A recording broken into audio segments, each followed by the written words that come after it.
तो छत्तीसगढ़ के धमतरी में 3 लोगों की हत्या हुई है। 8 आरोपियों को मिलाकर 3 भाइयों ने हत्या की है। चाकू से मारकर इस हत्याकांड को अंजाम दिया गया। आपको बता दें कि बीती रात अर्जुनी थाना क्षेत्र के न्यू अन्नपूर्णा ढाबा और फैमिली रेस्टोरेंट के पास यह वारदात हुई। 4 युवक रायपुर से अपने एक दोस्त के लेने के लिए धमतरी पहुंचे थे। सभी युवक न्यू अन्नपूर्णा ढाबा में खाना खाने रुके थे। इस दौरान यहां पर विवाद हो रहा था। युवक बीच बचाव करने के लिए पहुंचे, लेकिन आरोपियों ने युवकों पर चाकू से हमला कर दिया। इस वारदात में 3 युवकों की मौत हो गई और 2 युवक किसी तरह से जान बचाकर भागने में कामयाब रहे। मृतकों में एक युवक की पहचान आलोक सिंह निवासी सेज बहार के रूप में हुई है। वहीं 2 अन्य मृतक संतोषी नगर के रहने वाले थे। संतोषी नगर निवासी मृतक सुरेश ह्याल की एक 1.5 साल की बेटी है। वहीं नितिन टांडी के 2 बच्चे हैं, 5 साल की बेटी, 3 साल का बेटा है। नितिन कार चलाने का काम करता था, सुरेश मैकेनिक था। इधर अर्जुनी पुलिस ने 8 आरोपियों को गिरफ्तार किया है। आरोपियों में 2 नाबालिग भी शामिल हैं।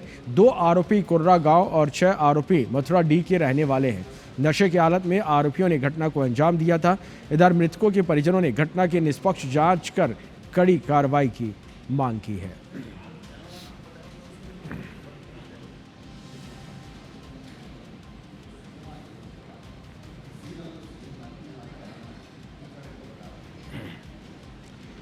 तो ये आप देखिए किस तरह से छत्तीसगढ़ में ट्रिपल मर्डर की वारदात को अंजाम दिया गया। मृतकों के बारे में एक अहम जानकारी हम आपको बता रहे हैं।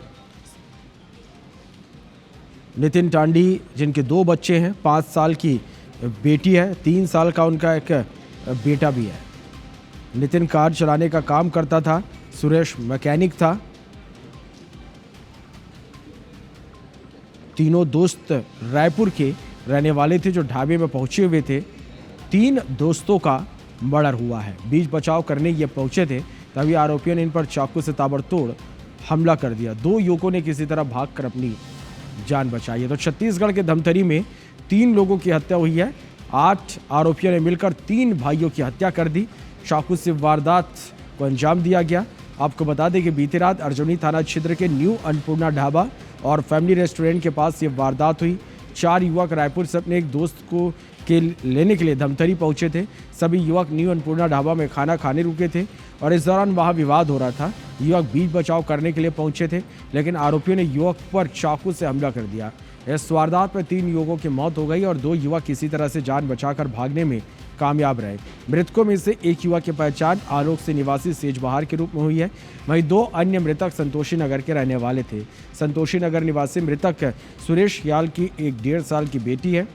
तो वहीं नितिन टांडी के 2 बच्चे हैं, 5 साल की बेटी, 3 साल का बेटा है। नितिन कार चलाने का काम करता था, सुरेश मैकेनिक था। इधर अर्जुनी पुलिस ने 8 आरोपियों को गिरफ्तार किया है। आरोपियों में 2 नाबालिग शामिल हैं। 2 आरोपी कुर्रा गांव और 6 आरोपी मथुरा डी के रहने वाले हैं। नशे की हालत में आरोपियों ने इस घटना को अंजाम दिया था। इधर मृतकों के परिजनों ने घटना की निष्पक्ष जांच कर कड़ी कार्रवाई की मांग की है। तो इधर इस घटना को लेकर सियासत भी शुरू हो गई। पीसीसी चीफ दीपक बैज ने प्रदेश के लॉ एंड ऑर्डर पर सवाल उठाते हुए कहा कि प्रदेश की जनता डरी हुई है। छत्तीसगढ़ में सुशासन नहीं, जंगल राज चल रहा है। अपराधियों के सामने सरकार नतमस्तक हो चुकी है। वहीं सीएम विष्णुदेव ने कहा, हमारी सरकार आने के बाद अपराध की घटनाओं पर त्वरित कार्रवाई हो रही है। वहीं डिप्टी सीएम विजय शर्मा ने कहा, धमतरी में ट्रिपल मर्डर की घटना दुर्भाग्यजनक है, मामले की जाँच होगी। छत्तीसगढ़ में सुशासन नहीं, जंगल राज चल रहा है और कहीं न कहीं अपराधियों का मनोबल बढ़ा हुआ है। नशे का कारोबार चरम पर है और कहीं न कहीं ये घटना इसका सीधा सीधा उदाहरण दे रही है। इसका मतलब छत्तीसगढ़ में अपराधियों का बोलबाला है और सरकार पूरी तरह से अपराधियों के सामने नतमस्तक हो चुकी है। मंथन का जहाँ भी मुद्दा आ रहा है, उससे कड़ाई से कार्रवाई हो रही है। मतलब ये प्रलोभन होकर ये सब करके बहला फुसला कर धर्मांतरण बिल्कुल नहीं होना। अब देखिए, हमारी सरकार आने के बाद त्वरित गति से कहीं भी कोई अपराध हो रहे हैं तो उस पर कार्रवाई हो रही है। ट्रिपल मर्डर जो है ये दुर्भाग्यजनक है। जांच तो इसकी होगी ही होगी, लेकिन ये है कि किन किन कारणों से ये हो रहा है, यह भी अध्ययन का विषय है।